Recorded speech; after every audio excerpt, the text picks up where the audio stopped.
I am going to do another layout today, and this is another 12 by 12 layout inspired by a Becky Fleck sketch from the book Pagemaps.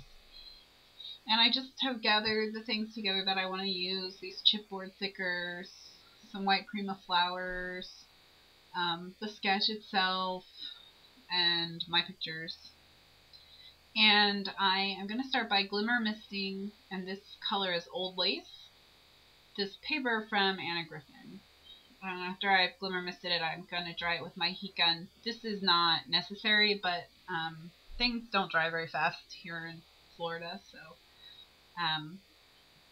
since it wrinkled, I just stuck it down to a piece of craft cardstock to flatten it out. And now I'm going to glimmer mist my next layer of paper with creme de coco.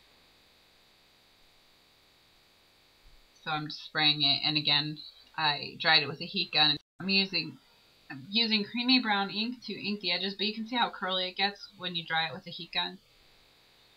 So now I'm just gluing this layer down to the page, and I'm using my bone folder to flatten it as I go. So I'm just laying it down pretty slow so I can get it as flat as possible.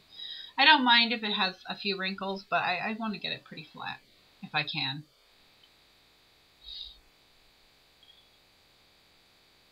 And I have my third pattern of paper. I'm going to spray it with 2 layers of glimmer mist. The first is creme de coco. And all these papers are from Anna Griffin. And now I'm going to go around the edges in creme de chocolat.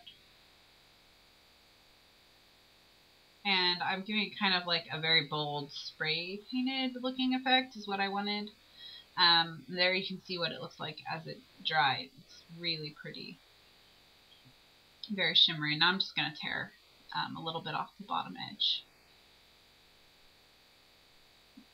And when I'm done with that, I'm going to glue it down to my page. And I've been using my ATG for all my gluing so far.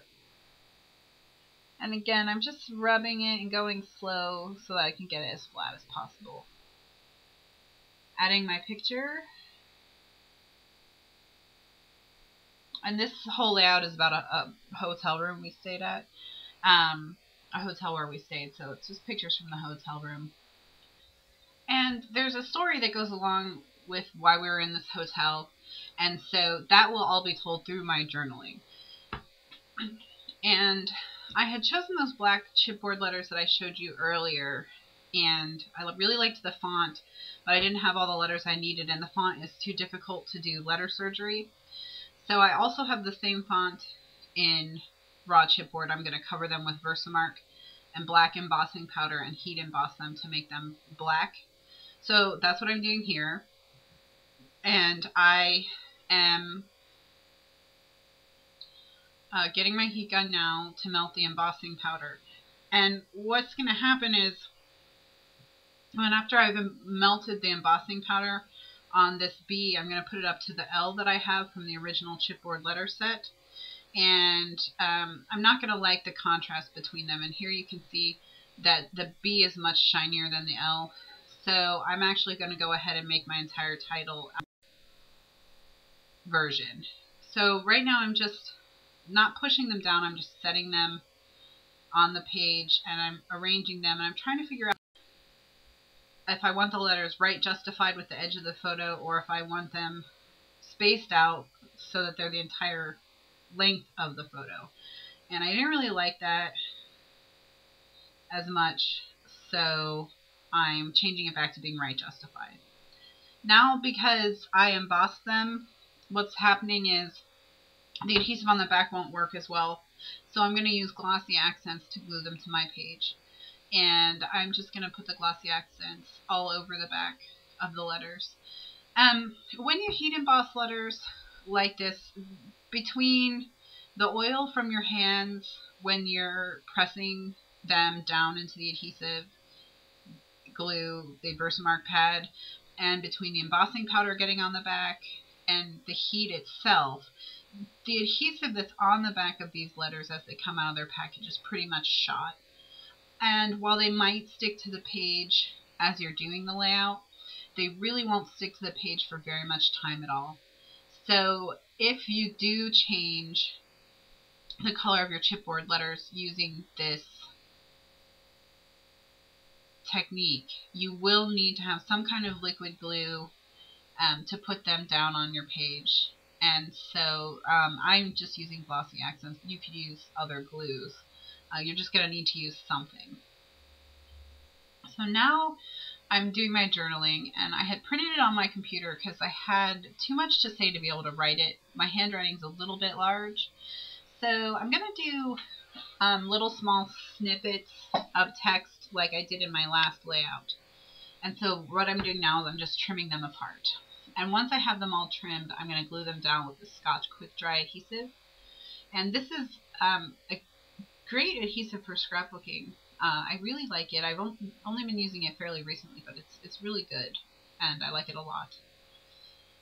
So now I'm just finishing up with my journaling. You can see how I've cut it all into little strips, and I'm using it above and below the main focal point photo.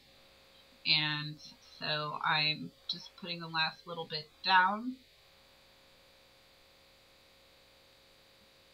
And so now this is what it looks like. And I'm almost done. I just want to put some flowers on it, but I want the flowers to be pink, so I'm going to spray them with Glimmer Mist and Creme de Rouge. And this is a disposable pie plate, and I do a lot of my misting of smaller objects in this pie plate. So I've covered them with the mist, and now what I'm going to do is I have Glimmer Mist pooling in the pie plate, and I'm dragging just the tips of the flowers through the pooled Glimmer Mist to give a two-toned effect, where the Glimmer Mist will be darker on the edges of the petals. And that just gives more dimension and texture to your page. So there you can see. That's what it looks like. And so now, like I said, just wherever it's pooled in my pie plate, I'm going to do this. And if you did this on a non-stick mat, it would pool on the mat as well, and you could do it on that way. Now I have a strip of text paper from the Making Memories ledger pad, the 8x8 pad for the slice, and some flat-bottomed glass pebbles that I believe are meant for flowers or flower arrangements or decorative accents in your house. And I'm covering the bottoms of them with glossy accents, and I'm gluing them to the text paper. And now I'm just going to trim with my detail scissors around. And I'm curving my scissors a little bit under the edge of the petal, just the pebble, so that I don't have any extra sticking out the sides. And there you can see the pebble up close, and you can still read the words. Pretty cool. So now I've let my pebbles and my flowers dry, and I'm just arranging them on my page and putting them how I like them. And right now they're making a visual triangle around the journaling and the focal point photo, which I like. And I'm just checking. The pebbles are irregularly shaped, so I'm just checking which pebbles I like better on which flowers. And basically I'm putting the smallest pebble in the smallest flower and the largest pebble in the largest flower.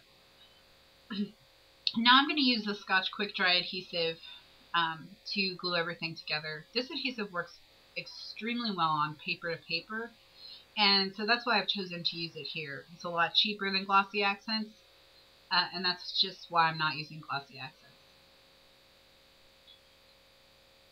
It dries very quickly also when you glue paper to paper, so as you can see now it's on tight. So this is my layout.